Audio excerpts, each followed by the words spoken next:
And I like to call her our sister blogger, Blink from Blink on Crime. And I thought I would bring Blink on tonight to talk about Morgan Dana Harrington because you can't find many blogs on the Internet. And, of course, we all know about blogs and the good reporting that they do and the good reporting that they do over at Blink that has covered this case better than Blink on Crime. That's for sure. Good evening, ma'am. Good evening, Dana. First, I'd like to thank you for giving me the Leno spot and not the Conan O'Brien spot. I'm privileged. Yeah, right. Isn't that something? You know, listen, this case, I'm so glad she was found. Obviously, it's so sad that she was deceased.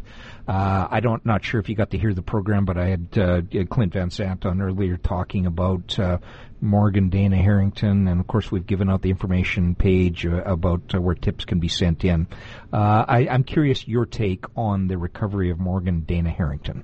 Well, first of all, I would like to say thank you. I think you had my very esteemed colleague Robin on last week when we broke this story. Actually, we had some contacts on scene when dear Morgan was recovered, and so I want to thank you for mentioning that because we certainly worked very hard.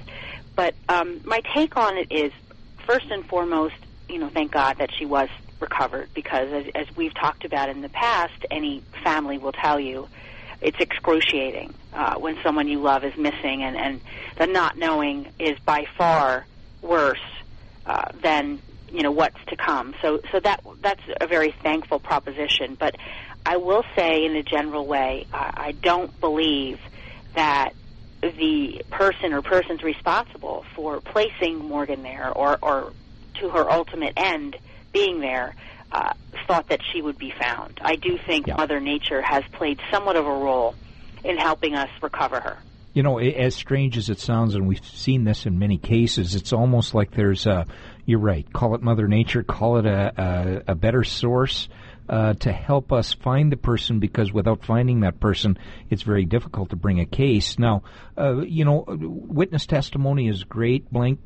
Clint and I talked about this earlier, but it's going to be, in my opinion, ultimately a DNA, some sort of forensic evidence that hopefully will solve this matter. Your thoughts on that? I agree with Clint, which I mostly do. I find him to be one of the best, pundits there is in terms of, research in a case.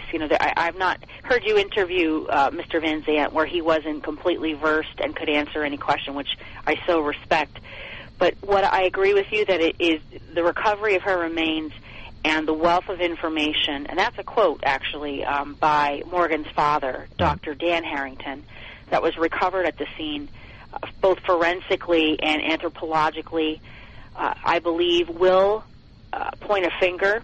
But more than that, and Clint alluded to that, is the location itself. Right. We feel very strongly that the location is of someone that's indigenous to that location. It was specifically chosen for a variety of reasons. But as I reported on earlier in the week, we had also found that there were a number of private hunting memberships that had hunting cameras on that land at the time that this happened. It was full-blown archery season for deer, which according to the landowner, Mr. Bass, there's not a large amount of hunters, but there was some incidents of poaching and things along those lines. But we feel strongly that there's going to be some evidence, some ancillary evidence that will add to what was found when Morgan was recovered. And as the blogosphere goes, and as the Help Find Morgan Facebook, which was launched by people that are very empathetic and caring to the Harringtons and of course Morgan, will show, we think that there's a possibility that there may have been a connection to Morgan prior to her going missing. We think that's a possibility. I wouldn't go as far as to say it's a probability, but I will. There is always the chance that this was a completely random act and a crime of opportunity, and that there's some merit to that.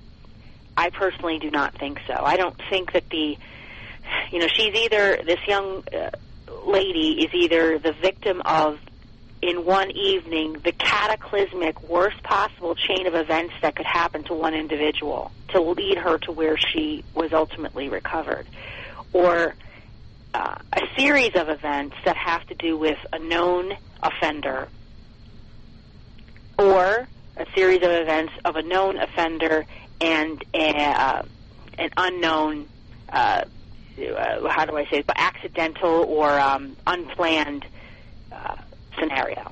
Yeah, and that is so true. That is so true. And I want to end up, Blink, I won't keep you too long, and I appreciate you coming on. We see the families, and we see the hurt and the sorrow, and we also see their determination to try and find answers. We've talked Kessie and Holloway, and I could bring on, probably a dozen names that come to mind right now. But the Harrington family obviously are wanting answers, wanting justice, for lack of a better term. Sites like yours and Scared Monkeys bring the questions to the public. But sadly, with Michael Jackson and Conrad Murray and all this nonsense that's going to hit the media here in the next few days, right, I think we're not going to hear much about Morgan Dana Harrington in the cable news media or mainstream media. That's why the Internet is so important. Your thoughts on the coverage of the case so far? Well, I think I would agree with both Robin and Clint, and I would say that from a personal perspective, my readership has doubled in terms of the interest in Morgan's case. So for me, I can tell you that, and not just that from a readership perspective, but from a contributor's perspective of people that are genuinely posting and are interested in developments in the case. What upsets me is that there are so many families, and not just people that are interested in what happened to Morgan and answers for a successful prosecution, but also of other cases that are out there in the news. There's been an arrest today in Baby Gabriel's case. Yep, right. There are other missing folks that, in my opinion, need coverage. And personally, as a personal preference, I have not covered the Michael Jackson case on my site once. Right. Nor will I. And good for you, because there's, I'm not saying that it isn't high profile, but there's certainly more important cases. And, Blink, you could do a story on a different case every day. I could do the show every day. And yes.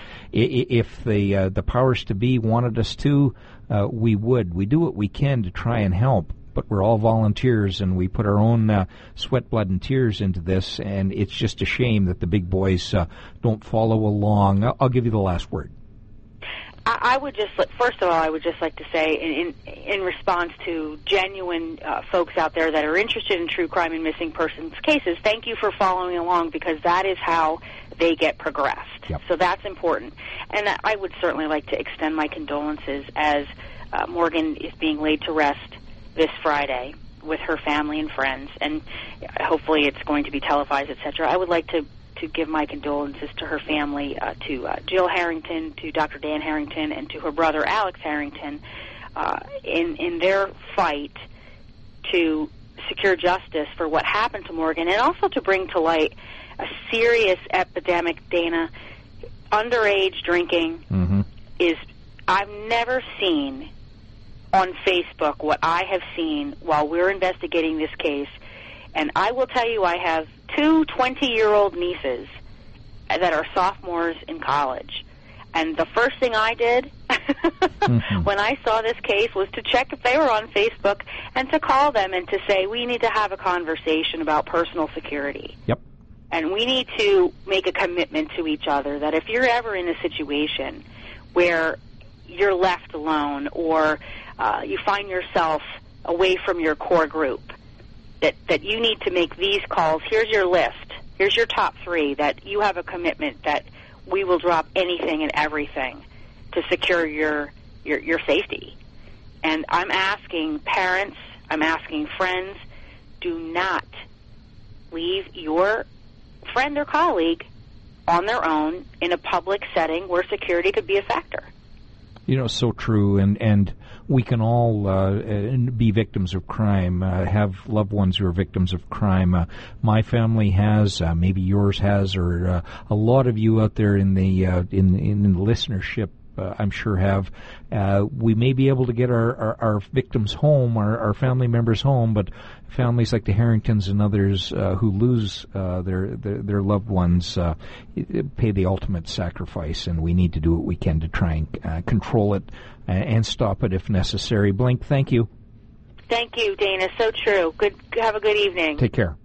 Take care. Bye. Bye-bye. And that's Blink from BlinkOnCrime.com, sister blog to Scared Monkeys, BlinkOnCrime.com.